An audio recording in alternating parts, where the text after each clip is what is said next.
Hello दोस्तों, today we are going to discuss thermal effect of current. आज हम लोग बात करेंगे धारा के ऊष्मीय प्रभाव की। ठीक है, तो चलिए समय को व्यर्थ न गंवाएं और आगे बढ़ें। थर्मल इफेक्ट ऑफ करंट, जैसा कि नाम से ही क्लियर है, करंट से heat, thermal effect of current, धारा से ऊष्मा। बहुत सही है। ये क्वाइट एक्सपीरियंस है कि जब भी आप किसी भी कंडक्टर की बात करो, जब उसमें करंट फ्लो होता है तो दैट कंडक्टर गेट्स हीटेड। जब भी किसी चालक में धारा प्रवाहित होती है तो चालक गर्म हो जाता है। आपने अनुभव किया होगा। जैसे कि सबसे अभी जो नॉर्मल अगर आप एग्जांपल लोगे तो मोबाइल चार्जर जनरली देखो गेट्स हीटेड, गर्म हो जाता है। क्यों होता है? Due to the thermal effect of current.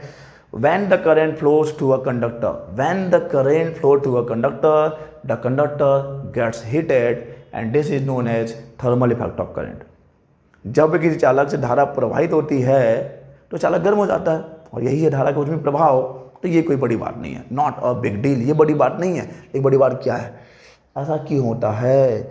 यहाँ ऊष्मा का उत्पादन, हीट का प्रोडक्शन कैसे हो रहा है? कॉज की बात करें, कॉज को समझना होगा, कारण को समझना होगा। हम लोग बात कर रहे हैं कारण की। कारण क्या है भाई? यहाँ पे हीट आया कहाँ से? हम तो करंट कर रहे थे, धारा की बात हो रही थी। तो चलिए देखते हैं इसके कारण को समझते हैं। लेट कंसीडर, मान लो कि आपके पास एक कंडक्टर है, ये कंडक्टर एक चालक है ठीक है, वही होता है। और मैंने अप्लाई कर दिया potential difference across the ends of the conductor. ये तो मैंने बैटरी लगा दिया है, ये EMF का सोर्स है, बैटरी सोर्स है, प्लस माइनस। और यहाँ पे इसके एंड्स के अक्रॉस में we applied a potential difference V। ठीक है, एक विभवांतर आरोपित किया है इस चालक के सिरों के बीच में V। और जब आप विभवांतर आरोपित कर रहे हो, it means when we applied a potential difference across the ends of the conductor, हम लोग वहाँ पे एक इलेक्ट्रिक फील्ड भी जनरेट कर रहे हैं through out the conductor. Means हम लोग इस कंडक्टर के थ्रू आउट में एक इलेक्ट्रिक फील्ड भी प्रोड्यूस कर रहे हैं। ओके, यहाँ पे एक रिलेशन है जो आपके काम का नहीं है, E = -dV/dr। Okay, electric field है यह है electric field, and this is the gradient of the potential difference. Distance के साथ जो पोटेंशियल में चेंज आता है उसका नेगेटिव किसके इक्वल होता है? इलेक्ट्रिक फील्ड के इक्वल होगा। तो यहाँ पे जब आपने एक पोटेंशियल डिफरेंस अप्लाई किया है, मतलब आपने एक इलेक्ट्रिक फील्ड अप्लाई किया है थ्रू आउट द कंडक्टर। ठीक है, इलेक्ट्रिक फील्ड अप्लाई करने से क्या होगा? अरे इलेक्ट्रिक फील्ड अप्लाई कर, अच्छा डायरेक्शन ऑफ ये होगा from positive to negative. Electric field का डायरेक्शन होगा फ्रॉम पॉजिटिव टू नेगेटिव। जब आप इलेक्ट्रिक फील्ड अप्लाई करते हो उस कंडक्टर के अक्रॉस, तो उसके अंदर जो इलेक्ट्रॉन्स हैं, free electron, they are the moving charge particles, वही चार्ज कैरियर्स भी हैं और वही करंट के लिए रिस्पॉन्सिबल भी हैं। तो जब आपने इलेक्ट्रिक फील्ड अप्लाई किया है तो वो इलेक्ट्रॉन जो है एक्सलरेट होने लगेंगे। आपको लास्ट क्लास में हमने बात की थी ड्रिफ्ट वेलोसिटी। ड्रिफ्ट वेलोसिटी क्या होता है कि जब भी आप इलेक्ट्रिक फील्ड अप्लाई करते हो तो the electrons will be drifted towards the positive terminal of the battery due to that electric field. और जिस वेलोसिटी से मीन्स ड्रिफ्ट होंगे, दैट इज ड्रिफ्ट वेलोसिटी, अनुगमन वेग उसको हिंदी में बोलते हैं। तो जब हमने यहाँ पे एक इलेक्ट्रिक फील्ड सेटअप किया है तो जो इलेक्ट्रॉन्स हैं दे विल बी एक्सेलरेटेड। वो जो है एक्सेलरेट हो जाएंगे, एक्सेलरेट होने लगेंगे। Accelerate means not they will move towards this side, from this side to this side with higher velocities. ठीक है, और जब हायर वेलोसिटीज से मूव करेंगे तो they gain some extra kinetic energy. Okay, due to thermal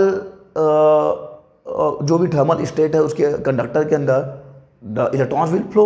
electron जो है flow होते हैं due to the thermal agitation of the conductor. उसके अंदर जो भी ऊष्मीय विक्षोभ है, जो भी हलचल है, इलेक्ट्रॉन तो फ्लो होते हैं। लेकिन जब आपने वहाँ पे इलेक्ट्रिक फील्ड अप्लाई किया है तो उससे इलेक्ट्रॉन, उनको एक्स्ट्रा बल मिलता है। बल में मोटिवेशन मिलता है कि चलो चलो दिल्ली चलो, वो ना तो यहाँ पे नहीं काम आएगा, चलो इधर चलो, पॉजिटिव टर्मिनल की तरफ चलो। तो द इलेक्ट्रॉन्स एक्सेलरेटेड, और जब इलेक्ट्रॉन एक्सेलरेट होंगे तो they gain some extra kinetic energy, और जब वो एक्स्ट्रा काइनेटिक एनर्जी को गेन करेंगे तो आपको पता है when the electrons move inside the conductor they continuously collide with the positive ions and the fused atoms. जब इलेक्ट्रॉन्स कंडक्टर के अंदर आगे बढ़ते हैं तो रुकावटें हैं उनके रास्ते में, पॉजिटिव आयंस हैं, कुछ फ्यूज्ड एटॉम्स हैं, उनसे कॉलिजन्स होता है उनका। और जब वो एक्सेलरेट हो रहे हैं तो not they will impart some more energy. जब आपका वेलोसिटी इंक्रीज हो जाएगा, आपका काइनेटिक एनर्जी इंक्रीज हो जाएगा, और जब किसी आप चीज़ से टकराओगे तो आप क्या करोगे, वहाँ पे और ज़्यादा ट्रांसफर होगा एनर्जी का। और यही रीजन है हीट प्रोडक्शन का। जब इलेक्ट्रॉन्स हायर काइनेटिक एनर्जी से अदर एटॉम से कोलाइड होते हैं तो they impart some more energy to that fused atoms और आयंस, और यही कॉलिजन रीजन हो जाता है किसका, हीट प्रोडक्शन का। देखो यार, हथौड़ा देखा है, हथौड़ा को ठोकोगे, ठोकते जाओगे तो वहाँ पे गर्म हो जाता है ना, वो प्लेस हीट हो जाएगा। यही पे यहाँ पे भी रीजन है। जब इलेक्ट्रॉन फ्लो हो रहे हैं और जब आपने इलेक्ट्रिक फील्ड अप्लाई कर दिया है तो वो बहुत ही मीन्स सम मोर काइनेटिक एनर्जी, उनको और जो है काइनेटिक एनर्जी गेन हुआ है।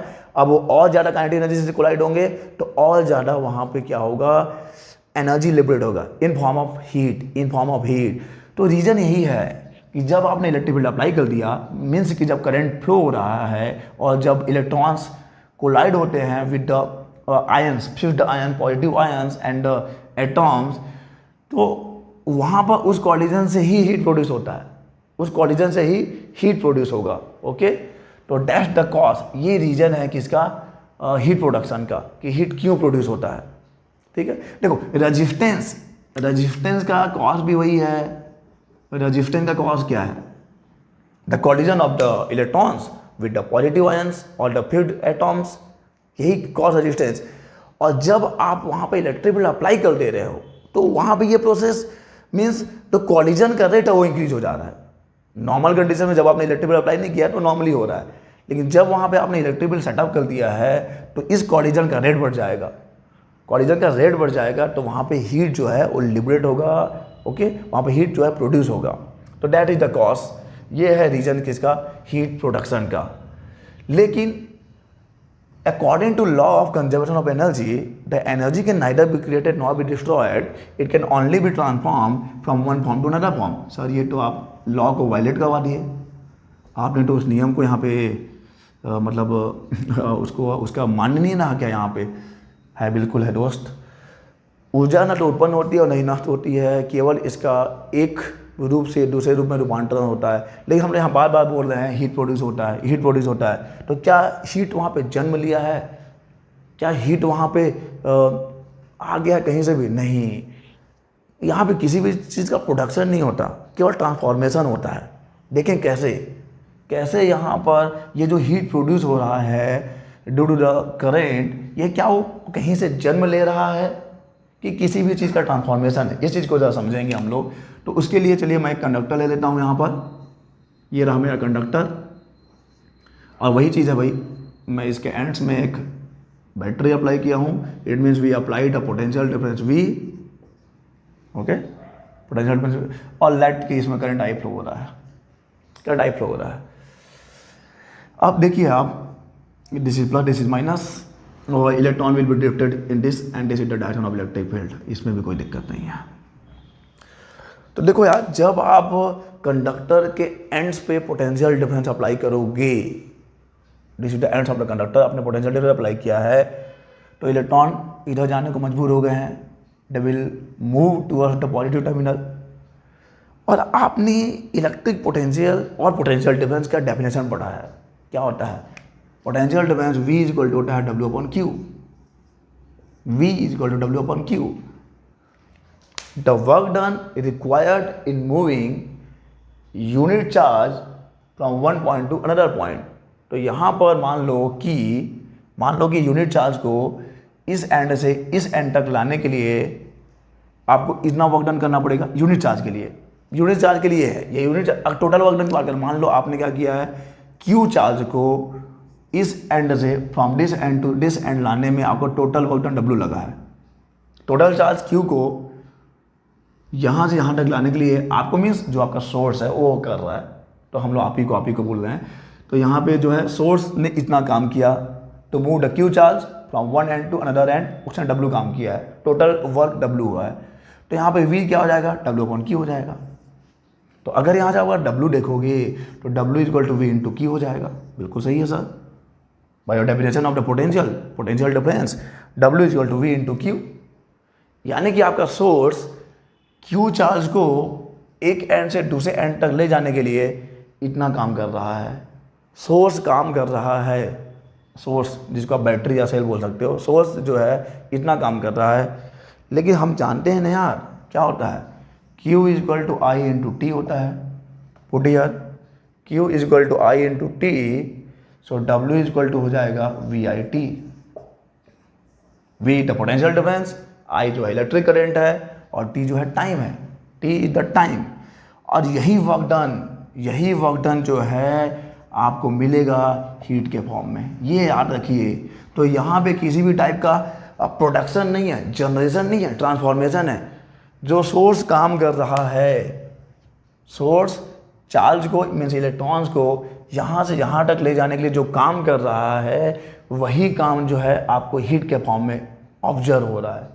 The work done by the source to move the charges from this end to this end, वही आपको हीट के फॉर्म में मिलेगा, वही आपको हीट के फॉर्म में मिलेगा। जन्म नहीं ले रहा है हीट, जो काम करेगा सोर्स, वही आपको किसके फॉर्म में मिलेगा, हीट के फॉर्म में मिलेगा। H = VIT। ओके, तो हीट का यहाँ पे बर्थ नहीं है, मीन्स जन्म नहीं ले रहा है वो, केवल जो काम है, सोर्स ने जो काम किया है चार्ज को यहाँ से यहाँ तक पहुँचाने के लिए, वही काम आपको किसके फॉर्म में मिलेगा, वही काम आपको हीट के फॉर्म में मिलेगा। चलो इसके और इस फॉर्मूले के एक दो रूप और देख लेते हैं। क्या देख सकते हैं, वी नो डैट कि R = V/I होता है, तो हम लोग यहाँ से V = RI भी तो रख सकते हैं दोस्त, रख दीजिए। तो आपको H = मिल जाएगा I²RT, H = I²RT। ओके, और इसके और भी फॉर्म्स मिल जाएंगे। H = अब यहाँ से देखो I = V/R भी रख सकते हो, तो V²/RT हो जाएगा। तो ये फॉर्मूला हो या ये फॉर्मूला हो या ये फॉर्मूला हो, ये हीट प्रोडक्शन का ही फॉर्मूला है, ठीक है।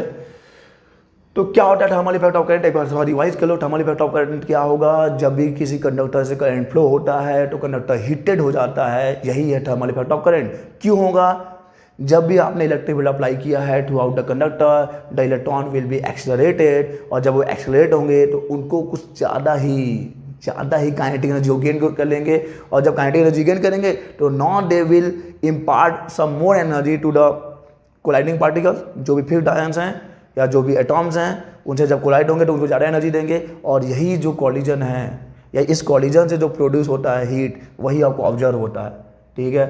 तो क्या यहाँ पे हीट पैदा हो रहा है, नहीं पैदा नहीं हो रहा है, केवल ट्रांसफॉर्म हो रहा है। क्या कैसे ट्रांसफॉर्म हो रहा है, सोर्स जो है चार्ज को इधर से इधर ले जाने के लिए जो काम करता है, वही काम आपको हीट के फॉर्म में मिलता है, वही काम आपको हीट के फॉर्म में मिलेगा, और यहाँ पे फॉर्मूले दिए हुए हैं। Okay, so this is the thermal effect of current. Cos भी देख लिया। अब यहाँ पे चलिए आगे बढ़ते हैं, देखते हैं joules law of heat production. Joules law of heat production, ठीक है। जल्दी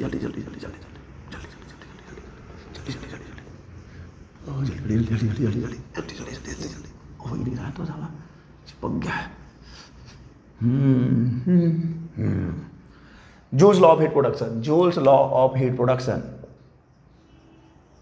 joules law of heat production. ये बहुत ही आसान है यार, इसको तो आप ऑलरेडी मैं भी आपको पढ़ा ही दिया हूँ। यहाँ पर देखिए, जो फर्स्ट लॉ है, ठीक है, when the current flow through a conductor, तो हीट प्रोड्यूस होगा, नो डाउट, इसमें कोई दिक्कत नहीं है।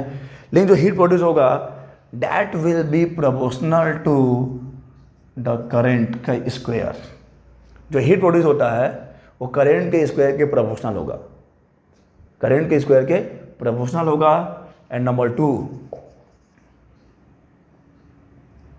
टू क्या है, ये जो हीट प्रोड्यूस होगा उस कंडक्टर के रेजिस्टेंस के भी प्रोपोर्शनल होगा, ठीक है।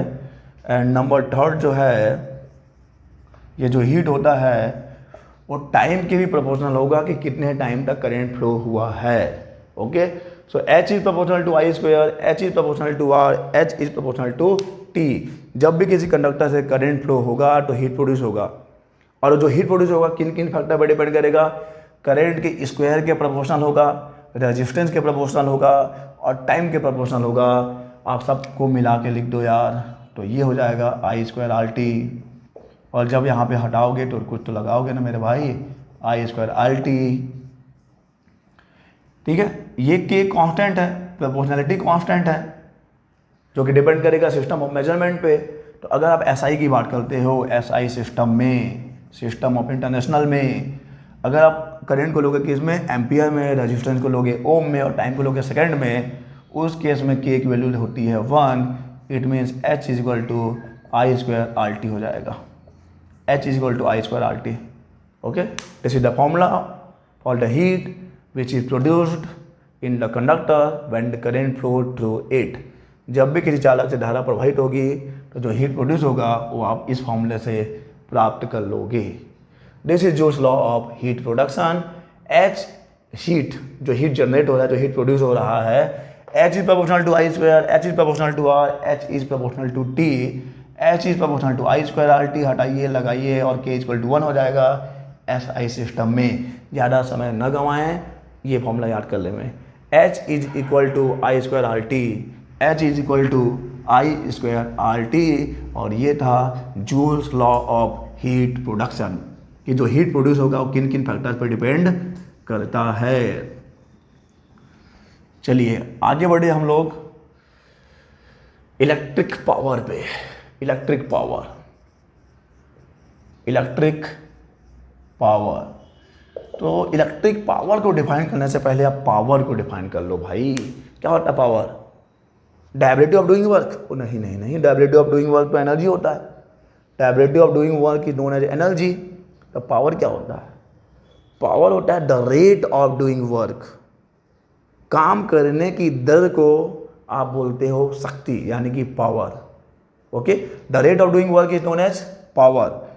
तो यहाँ पे हम लोग मैकेनिकल पावर की बात नहीं कर रहे हैं, यहाँ पे हम लोग इलेक्ट्रिक पावर की बात कर रहे हैं। मीन्स क्या होगा इलेक्ट्रिक पावर? कि जब भी किसी कंडक्टर में अगर आप करंट फ्लो करवा रहे हो, ठीक है, तो यूनिट टाइम में वहाँ पर कितना वर्क डन हो रहा है bye the source, by the electrical source, the work done by the source in unit time, the work done by the source in unit time. Okay, the work done by the source in unit time. तो देखो formula तो वही रहेगा, P equal to W/T रहेगा। बस ये काम आप नहीं कर रहे हो, ये काम कौन कर रहा है? जो इलेक्ट्रिसिटी का सोर्स है वो कर रहा है। ये काम तो काम ही है, और यहाँ पे भी वही है, the rate of doing work. लेकिन ये आपको नहीं करना है, ये काम कौन करेगा? इलेक्ट्रिकल सोर्स करेगा। क्यों करेगा? चार्ज को मूव करने के लिए। अभी तो काम कर रहा था ना, बिना काम के कौन आगे बढ़ेगा? तो P equal to W/T, formula तो वही रहेगा। तो याद रखना है कि ये एक्चुअली में वर्क किसका है? This is the work done of the electrical source. तो इलेक्ट्रिकल सोर्स यूनिट टाइम में जितना वर्क कर रहा है, that will be the power of your electrical circuit. आपके विद्युत परिपथ का जो शक्ति होगा, शक्ति पावर, वो आपके विद्युत सोर्स द्वारा, विद्युत स्रोत द्वारा एकांक समय में किए गए काम के बराबर होगा। एकांक समय में किए गए काम के बराबर होगा। P is equal to W/T। ठीक है, यूनिट टाइम में जितना वर्क डन होता है बाय द इलेक्ट्रिकल सोर्स, किसके लिए भाई? चार्ज को फ्लो करवाने के लिए। तो P is equal to W/T। देखो इसके we can define this electrical power in some other way, और भी तरीकों से, जैसे कि जूल्स लॉ है। जूल्स लॉ में आपको पता है कि जब भी करंट फ्लो हो रहा है कंडक्टर से, तो वहाँ पे हीट प्रोड्यूस हो रहा है। तो इसको आप हीट के फॉर्म में कैसे डिफाइन करोगे? The heat produce in unit time in any electrical circuit. देखो कंडक्टर से अगर करंट फ्लो होगा तो हीट तो प्रोड्यूस होगा। तो यूनिट टाइम में जितना हीट प्रोड्यूस होगा, उस इलेक्ट्रिकल सर्किट में, that will be the power of that electrical circuit. Unit time में किसी भी इलेक्ट्रिकल सर्किट से जितना हीट प्रोड्यूस हो जाएगा, that will be the power of that electrical circuit. ये तो हीट के फॉर्म में हो गया। और आप यूँ बोल सकते हो the energy consumed in unit time, the electrical energy consumed in unit time. एकांक समय में जितनी विद्युत ऊर्जा का खपत होता है, वही उस विद्युत परिपथ का शक्ति होता है। ओके, तो power is equal to W/T। Power is equal to W by T. अब देखिए मेरी बात सुनिए, अभी मैंने आपको डब्ल्यू के कुछ फॉर्मूले बताए थे। डब्ल्यू के फॉर्मूले वी आई टी हो सकते हैं, बिल्कुल हो सकते हैं। डब्ल्यू का formula I square R T भी हो सकता है। डब्ल्यू का formula V square R T भी हो सकता है। यानी कि अगर मैं इन सभी मानों को रखता जाऊँ तो पावर पावर और पावर, जब इसको रखूँगा तो मेरे को मिलेगा वी आई, जब इसको रखूँगा तो मिलेगा मेरे को आई स्क्वायर आर, और जब इसको रखूँगा तो मेरे को मिलेगा वी स्क्वायर अपन आर। तो ये सभी जो है इलेक्ट्रिकल पावर के फॉर्मूले हैं भाई, सभी हैं। P V into I, P I square R, P V square upon R. Okay, तो दिस इज इलेक्ट्रिकल पावर। फॉर्मूले मत भूलिए आप, फॉर्मूले काम की चीज़ें हैं, और जिस एग्जाम में आपको बैठना है वहाँ तो एक्सप्लेन तो करना नहीं है कि भैया वो तो नहीं पूछेगा चलो बताओ इलेक्ट्रिक पावर क्या होता है। फॉर्मूले याद रखिए, P is equal to V into I, P is equal to I square R, P is equal to V square upon R. ऐसा यूनिट क्या होगा? ऐसा यूनिट देखिए, इसका ऐसा यूनिट हो जाता है वॉट। वॉट पावर का जो ऐसा यूनिट है दैट इज वॉट होगा। यहाँ पे हम लोग एचपी भी यूज़ करते हैं, याद रखो हॉर्स पावर, अश्व शक्ति। 1 HP 746 वॉट के इक्वल होता है। ये सब आपके काम की चीज़ है दोस्त। 1 HP is equal to 746, 1 HP is equal to 746 watt. ये वॉट है, बहुत बड़ी क्वांटिटी नहीं है, तो हम लोग जो हायर क्वांटिटी यूज़ करेंगे तो क्या होगा? किलोवाट यूज़ कर सकते हैं, मेगावाट यूज़ कर सकते हैं, गीगावाट भी यूज़ कर सकते हैं। Kilowatt means 1000 watt, megawatt means 10 to the power 6 watt, और गीगा है तो 10 to the power 9 वाट हो जाएगा। ठीक है, तो ये आपने सुना होगा, इतने मेगावाट का पावर प्लांट है, इतने गीगावाट का एनर्जी पावर है। तो kilowatt 1000, mega 10 to the power 6, giga 10 to the power 9। 1 HP 746 वाट के इक्वल होता है, ये आपको नहीं भूलना है। और किसी भी इलेक्ट्रिकल सर्किट से यूनिट टाइम में जितना एनर्जी कंज्यूम होगा that will be the power of that electrical circuit. Okay, चलिए ठीक है, चलिए ये भी ठीक हो गया। अब नेक्स्ट टॉपिक रहेगा हम लोग का energy consumed in electrical circuit. Energy consumed in electrical circuit ना, इलेक्ट्रिक सर्किट।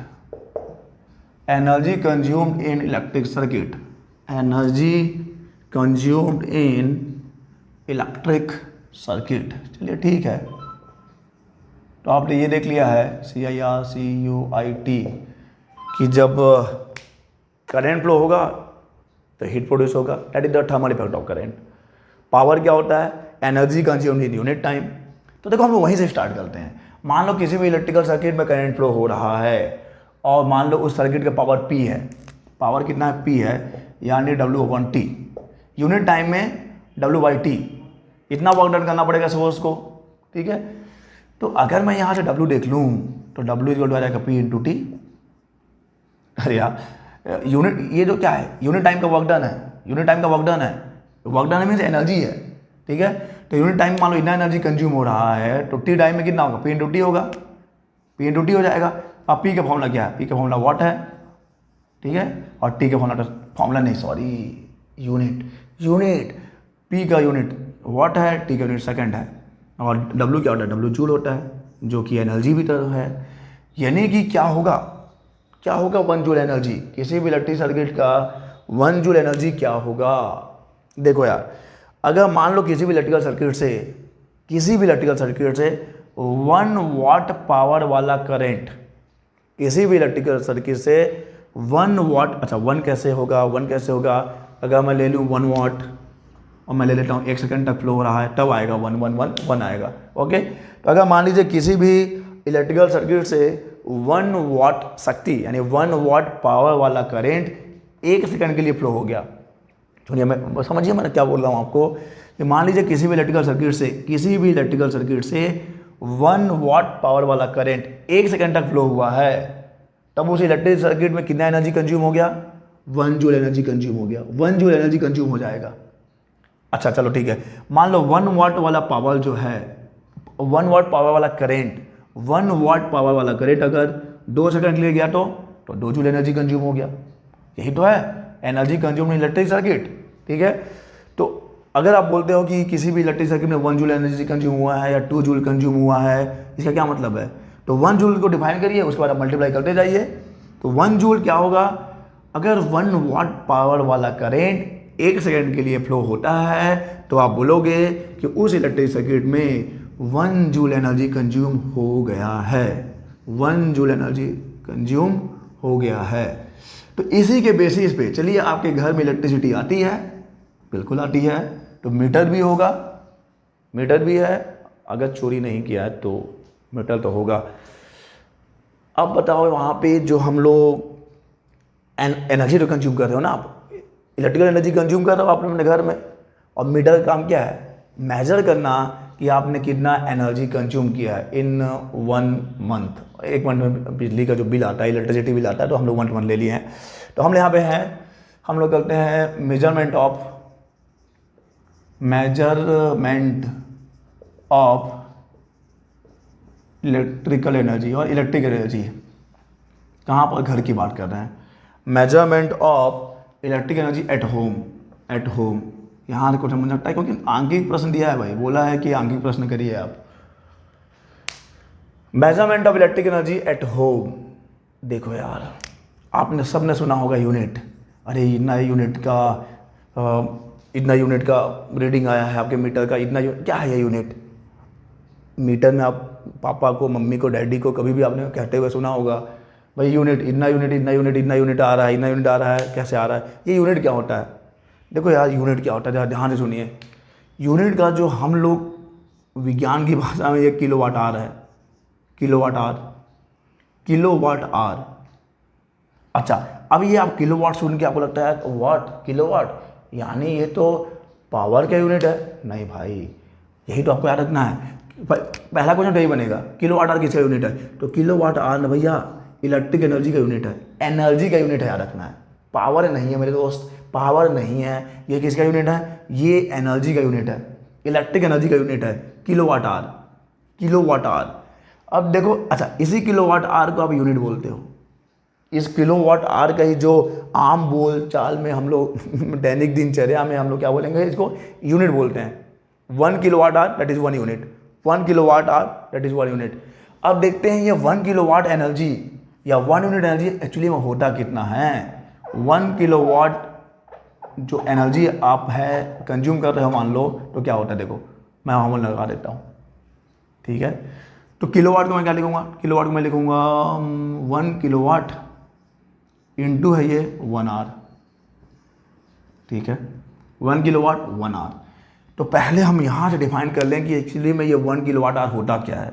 देखो यार, 1 किलोवाट एनर्जी जो है, अगर मान लो आपके इलेक्ट्रिक सर्किट में, ठीक है, यहाँ पे इस केस में आपका हाउस होल्ड जो भी आपके घर का सर्किट है उसकी बात हो रही है।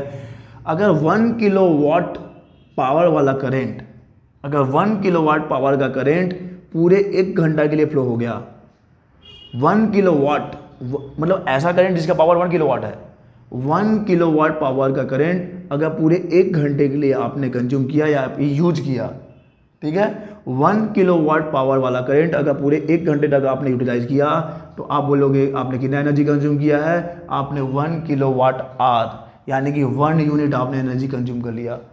1 किलोवाट पावर वाले करंट को, 1 किलोवाट पावर वाले करंट को अगर आपने 1 घंटे यूज किया है, तो आप बोलोगे आपने कितना एनर्जी कंज्यूम कर लिया? आपने 1 किलोवाट आवर एनर्जी कंज्यूम कर लिया है। This is the power, this is the time. तो अगर 1 किलोवाट पावर का करंट 1 घंटे तक किसी इलेक्ट्रिक सर्किट में फ्लो हो गया या हो रहा है, तो कितना एनर्जी कंज्यूम हो जाता है? वहाँ पे 1 किलोवाट आवर या 1 यूनिट एनर्जी कंज्यूम होता है। अब जरा देखते हैं, 1 किलोवाट यानी कि 1000 वाट हो जाएगा, 1000 वाट हो जाएगा। बहुत सही इंटू 1 आवर मीन्स इसको 3600 सेकेंड लिख सकता हूँ मैं। 1 आवर को सेकंड में चेंज कर दिया है। वाट क्या होता है? वाट एक्चुअली में होता है जूल अपॉन सेकेंड। अगर आप देखोगे पावर इक्वल टू W/T है, पावर का यूनिट वाट है, इसका यूनिट जूल है, इसका यूनिट सेकंड है। जूल पर सेकंड इंटू वाट है द जूल पर सेकंड। तो ज़रा खिसकाते हैं हम लोग, थोड़ा खिसकाते हैं। कैसे खिसकाएंगे दोस्त? इसको इधर ले आया, इसको उठा ले गया, जूल पर सेकंड, तो ये और ये कट गया। यानी कि इसको ज़रा अरेंज कर लो, साइंटिफिक फॉर्म में लिख लो, 3.6 × 10⁶ जूल। यानी कि जब हम लोग बोलते हैं भाई कि हमने 1 यूनिट एनर्जी कंज्यूम किया है, या 1 किलोवाट आवर या 1 यूनिट का जो रीडिंग है, इट मीन्स आपने कितना जूल एनर्जी कंज्यूम किया है, आपने 3.6 इंटू 10⁻⁶ एनर्जी जूल, इतना जूल एनर्जी आपने कंज्यूम किया है। 3.6 इंटू, ये रिलेशन इंपॉर्टेंट हो सकता है कि 1 किलोवाट आवर कितने जूल के इक्वल होता है। So 1 kilowatt hour is equal to 3.6 into 10⁻⁶ joule. 1 kilowatt hour is equal to 3.6 into 10⁻⁶ joule होता है। ये रिलेशन आप याद रखिए। और मैं फिर बताता हूँ कि 1 किलोवाट आवर क्या है। 1 किलोवाट आवर जो है वो यूनिट है इलेक्ट्रिक एनर्जी का, ना कि पावर का। किलोवाट सुनते ही पावर पे मत चले जाना, पावर में मत आ जाना, चलो मेरे को पता है, नहीं भाई। 1 kilowatt hour is the unit of electric energy. 1 kilowatt our 1 तो लग गया यहाँ पे। अब देखो ये 1 यूनिट होता कितना है, 1 यूनिट इतने जूल की एनर्जी के इक्वल होता है, ठीक है। अगर आपके इलेक्ट्रिक सर्किट में 1 किलोवाट वाला करंट, मतलब ऐसा करंट जिसका पावर जो है 1 किलोवाट आ रहा है, सॉरी 1 किलोवाट है, 1 किलोवाट है, 1 किलोवाट है, एक ऐसा करंट जिसका कि पावर कितना है 1 किलोवाट है, अगर वो 1 घंटे तक प्रवाहित हो गया, तब आपने 1 यूनिट एनर्जी कंज्यूम कर लिया, इलेक्ट्रिक एनर्जी कंज्यूम कर लिया, ठीक है। So this is the unit of electric energy. और आपके घरों में जो बिजली का बिल आता है वो किलोवाट आवर या फिर 1 यूनिट में ही यूनिट में ही आता है। आप कैलकुलेट करेंगे दोस्त, ठीक है। क्या करेंगे,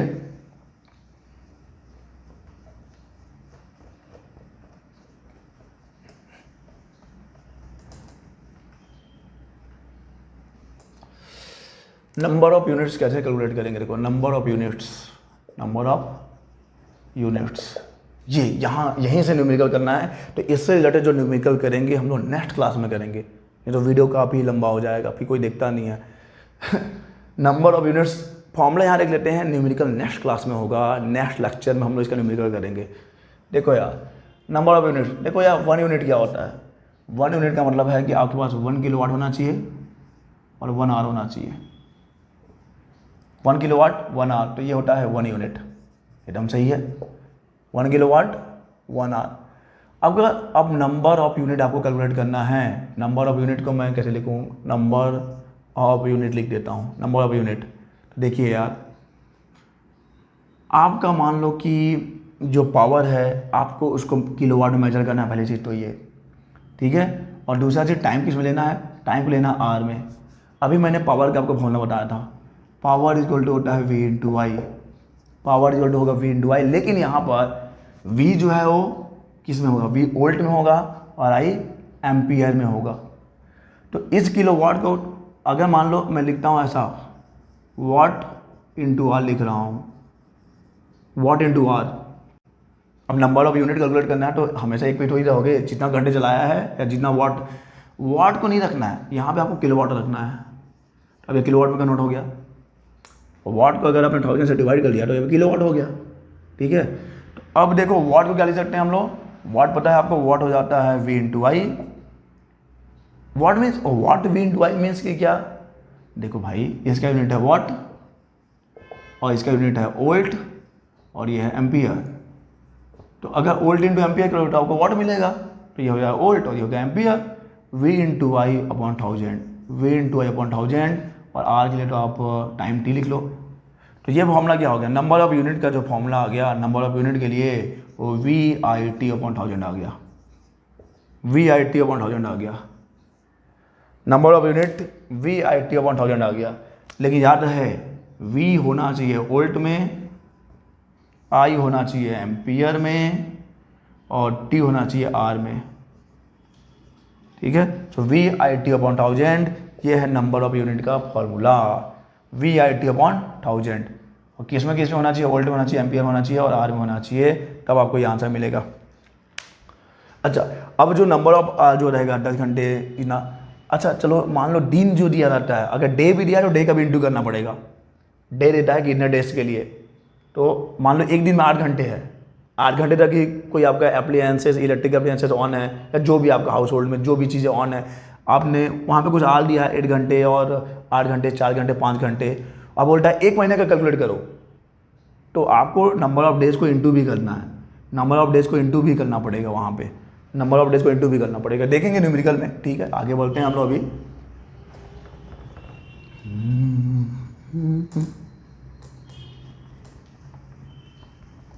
चलिए नेक्स्ट टॉपिक रहेगा अपना इलेक्ट्रिक फ्यूज के बारे में थोड़ा जान लेते हैं। इलेक्ट्रिक फ्यूज बहुत ही छोटा सा इन्फॉर्मेशन। इलेक्ट्रिक फ्यूज क्या होता है यार? ये एक सेफ्टी मेजर है जो हम लोग अपने हाउस होल्ड के सर्किट को बचाने के लिए यूज़ करते हैं। ठीक है, इलेक्ट्रिक फ्यूज। तो हम लोग फ्यूज वायर की बात करेंगे मेन, बस मैं थोड़ा इन्फॉर्मेशन देना चाहूँगा। फ्यूज वायर, ठीक है, देखो लो मेल्टिंग पॉइंट होता है, लो मेल्टिंग पॉइंट रहेगा, और जो रेजिस्टेंस रहेगा वो अकॉर्डिंग टू कंडीशन कि आप कितने करंट को कंट्रोल करना चाहते हो, कितना नहीं करना चाहते हो। इसका अच्छा फ्यूज वायर के लिए जो वायर यूज़ करते हैं ना, फ्यूज वायर के लिए वो लेड प्लस टीन का एलॉय यूज करते हैं। जनरली हम लोग लेड प्लस टीन का जो एलॉय फॉर्म होगा वो यूज़ करेंगे फ्यूज वायर के लिए। ठीक है, लो मेल्टिंग पॉइंट होगा। लो मेल्टिंग पॉइंट क्यों होगा कि मान लो कि ज़रूरत से ज़्यादा करंट फ्लो हो रहा है अगर, ठीक है, ज़रूरत से ज़्यादा करंट फ्लो हो रहा है तो रेजिस्टेंस थोड़ा सा हाई होगा, तो due to the high resistance and low melting point ये मेल्ट हो जाएगा। मेल्ट होके ये सर्किट को ब्रेक कर देगा। तो जो आपके हाउस होल्ड में जो भी इलेक्ट्रिकल अप्लायंसेस हैं दैट विल बी सेफ। ऐसा नहीं कि ये ऐसा नहीं होना चाहिए कि पूरे घर में आग लग गया, मीन्स पूरा जो इलेक्ट्रिकल अप्लायंसेस की लग गई और ये बेचारा चलो करंट को जाने दे, नहीं, इसको पहले अपनी कुर्बानी देनी पड़ेगी मेरे भाई। यही तो है इलेक्ट्रिक फ्यूज। क्या है? वो आदमी है जो अपनी जान दे के दूसरों की रक्षा करता है। ठीक है, तो खुद पिघल जाएगा, खुद को मर मिटा देगा, और बाकी जो लोग परिवार हैं, मीन्स फ्रिज है, टीवी है, पंखा है, कूलर है, उनको बचा लेगा। ठीक है, तो कुर्बानी का नाम है फ्यूज वायर। ओके, कुर्बानी का नाम है फ्यूज वायर, और ये कुर्बानी किससे मिलकर बनी है? लेड प्लस टीन से बनी है। लो मेल्टिंग होगा और रेजिस्टेंस थोड़ा हाई रखेंगे ताकि ज़्यादा हीट प्रोड्यूस हो, जल्दी से मेल्ट हो। और हमेशा याद रखना फ्यूज वायर को लाइव वायर में ही कनेक्ट करते हैं, न्यूट्रल में नहीं लगाते इसको। ठीक है, फ्यूज वायर को लाइव वायर में ही, जिसको आप फेस बोलते हो जनरली आम बोलचाल, लाइव वायर में इसको कनेक्ट किया जाता है। तो ये था आपका छोटा सा इंट्रोडक्शन किसके लिए? फ्यूज वायर के लिए। अब आगे हम लोग आज का लास्ट टॉपिक देख लेते हैं, rate of electrical appliances. Rate of electrical appliances. ये भी यार क्वेश्चन बन सकता है, मुझे लग रहा है कि बन सकता है। चलो मान लो एक सिंपल सा, चलो हम लोग एक बल्ब लेके आते हैं, ये दुकान गया और एक बल्ब लेके आए, तो बल्ब के ठोंगा पे ना कुछ, ठोंगा में इसकी जो भी डब्बा उस पर कुछ ऐसा लिखा होता है 220 वोल्ट, और साथ में लिखा होगा 60 वाट। या पे ऐसा हो सकता है 220 वोल्ट, हो सकता है यहाँ पे 100 वाट भी लिखा हो। 100 वाला टाइम तो पहले का है, जब वो पीला वाला जो येलो वाला जो बल्ब आता था। अभी तो मेरे को लगता है कि मुश्किल से 18 वाट या ऐसा कुछ ही आता है बस। देखिए, अगर मान लीजिए किसी भी इलेक्ट्रिकल अप्लायंस है तो ऐसा कुछ रेटिंग लिखा हुआ है कि हाँ, हमेशा इलेक्ट्रिकल अप्लायंस है तो उसकी रेटिंग लिखी होती है, तो इसका क्या तात्पर्य है, बस आपको ये समझना है। देखो, अगर मान लो ये बल्ब है और बल्ब पे लिखा हुआ है 220 वोल्ट एंड 60 वाट लिखा है, तो देखो क्या मतलब है। इसका मतलब ये है कि ये 220 वोल्ट के सोर्स पे काम करेगा। ये किस पे काम करेगा? इसको 220 वोल्ट का सप्लाई चाहिए, 220 वोल्ट का सप्लाई चाहिए, उस पर ये काम करेगा। अगर देखो कम पे भी काम करेगा, कम पे भी डीम हो जाएगा, लेकिन अगर ज़्यादा हो गया तो डेट विल बी फ्यूज। देखा ना बल्ब को फूटते हुए, देखा कि नहीं? वोल्टेज बढ़ता है तो इसका वही हाल होगा। तो ये काम करेगा 220 वोल्ट पे, ये तो क्लियर है कि 220 वोल्ट पे काम करेगा। तो जो हाउस होल्ड है वो तो जनरली 220 वोल्ट पे ही काम करता है, लेकिन ये 60 वाट क्या दिखा रहा है? इसका मतलब ये है मेरे भाई कि वो जो इलेक्ट्रिकल अप्लायंसेस है उसका पावर कितना है? 60 वाट है। 60 वाट है, यहाँ पे 100 वाट है, यहाँ पे 18 वाट है। और ये वाट का मतलब क्या है? इसका मतलब ये है मेरे भाई, अभी बताया था आपको, वाट का मतलब होता है जूल पर सेकेंड। वाट का मतलब होता है जूल पर सेकेंड, यानी कि वो हर एक सेकेंड में, अगर मान लीजिए इसका पावर है 60 वाट, यानी कि वो हर एक सेकंड में कितना एनर्जी यूज करेगा, कंज्यूम करेगा? 60 जूल एनर्जी कंज्यूम करेगा, क्योंकि जूल पर सेकंड इट वाट है। जूल पर सेकंड इट वाट होता है। यूनिट टाइम में जितना एनर्जी कंज्यूम करोगे वही तो उसका पावर बनेगा। तो 60 वाट है, यानी कि जो बल्ब है वो 1 सेकंड में जलेगा तो इतना एनर्जी कंज्यूम करेगा। अगर ये 100 वाट का है यानी कि 1 सेकंड में 100 जूल एनर्जी कंज्यूम करेगा। और ये 18 वाट का है जो कि जनरली में एलईडी के लिए या सॉरी CFL के लिए एलईडी जो बल्ब आ रहा है उसके लिए यूज़ किया है ये 18 वाट, यानी कि उसको देखो बहुत ही कम एनर्जी चाहिए एज़ कम्पेयर टू येलो वाला बल्ब। सो 18 वाट, ठीक है। तो अगर ऐसा कुछ रेटिंग लिखा हुआ है तो इसका तात्पर्य क्या है? तात्पर्य है कि उसको इतना सप्लाई चाहिए, ये सप्लाई चाहिए, इतने वोल्ट का सप्लाई चाहिए, और जब वो काम करेंगे तो यूनिट टाइम में इतना एनर्जी कंज्यूम करेंगे। यूनिट टाइम में इतना, वही तो पावर होता है। यूनिट टाइम में आप जितना एनर्जी कंज्यूम करोगे वही पावर बनेगा, तो इसमें कोई दिक्कत नहीं है। तो यह समझ जाओगे, ठीक है। तो आज के लेक्चर को हम लोग यहीं ख़त्म करेंगे और नेक्स्ट लेक्चर में हम लोग नंबर ऑफ यूनिट्स मीन्स जो इलेक्ट्रिक पावर और ये जो नंबर ऑफ यूनिट के जो कुछ न्यूमेरिकल्स बनेंगे उसको हम लोग सॉल्व करेंगे, ठीक है। तो अभी के लिए तो हम चलेंगे और तो हम कुछ बोलेंगे नहीं पांडा।